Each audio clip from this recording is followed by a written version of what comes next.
播放清单，就好像那个网页超连接按钮，按下去就会有反应了，所以就像网页超连接按钮。那相关的可以排列在一起，用数字编号。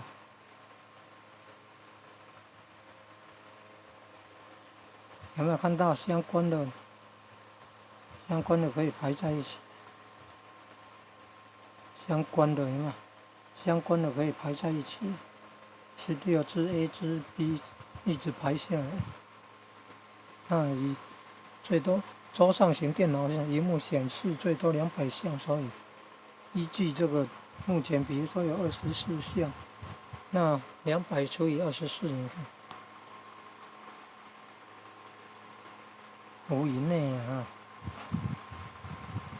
，5是10以内，那是200来出的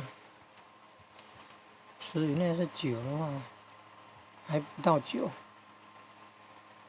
了啊，所以可以16支 A 到 B C D E F G G H， 哦，你看，支几，从支1到支8，你看可以这么多。